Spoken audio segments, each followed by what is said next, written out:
expectation versus reality हुनु पऱ्यो हैन सुसु आएन मर्नु भए अघि नै अनि आश्रममा हामी सिरिजना 90% छ मेरो 20% छ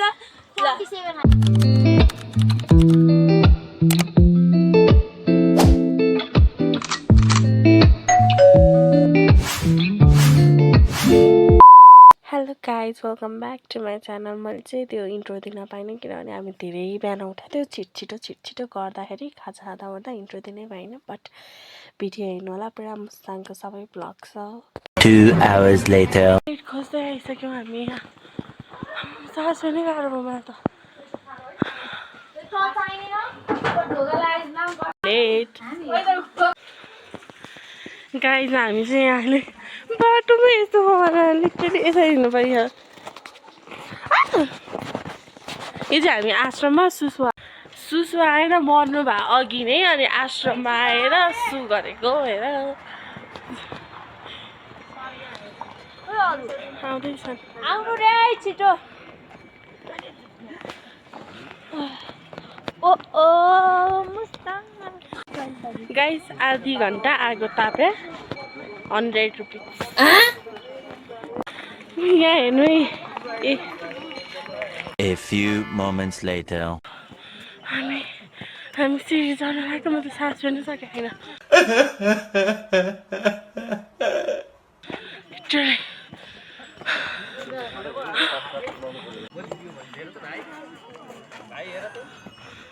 यहाँ चाहिँ मान्छेहरू हिँड्न नसक्नेहरू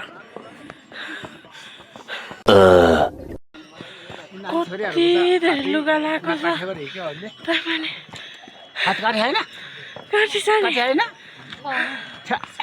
जति हिँडेर आइपुग्दैन त उयो कति टाढा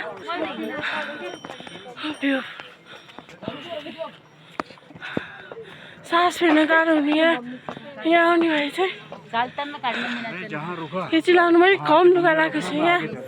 हेर्ने गाइड सबैजना पुगिसक्यो म मात्रै यहाँ छु 2000 years later गाइड यस्तो हुन्छ सबैजना आगो एक्सपेक्टेसन भर्सेस रियालिटी हुनु पऱ्यो हैन गाइड मान्छे धन्न 108 टाढोमा नहुन्छन् मैले त जस्ट हात मात्रै धोको नहुनु त म अरू यसै सक्दिनँ आमा मेरो त हात त फ्रिज भइदिएर मेरो मात्रै होइन कि सबैजनाको 1 hour later हामी चाहिँ फोटो खिच्न ठाउँ खोज्दै आएको जहाँ पनि अँध्यारो मात्रै आउँछ अब हिउँ भएको ठाउँमा हिउँ त जताततै छ तर राम्रो फोटो आउने ठाउँमा जानुपर्छ चाहिँ यहाँ सुस्मिता म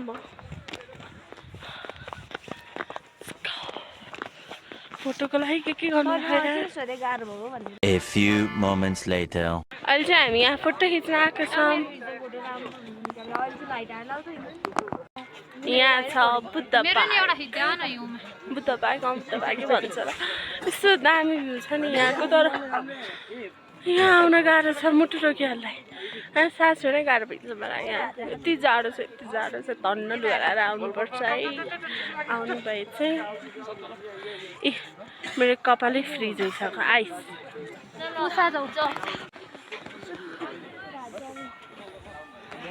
2 hours later अहिले चाहिँ हामी मुस्ताङको यो चाहिँ मुस्ताङको खाना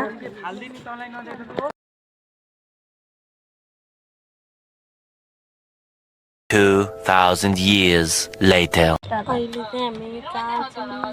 just then 90% छ मेरो 20% छ 1 hour later a few moments later guys त्यो दिन चाहिँ हामी वालिङमै रुक्यौँ किनभने हाम्रो जाने सोच त पोखरामा थियो तर अभियसली भ्याइएन रात परिसकेको थियो त्यो दिन खाजा नि खाएको थियो हामी रुममा छौँ तर आज फ्राइडे भनेपछि त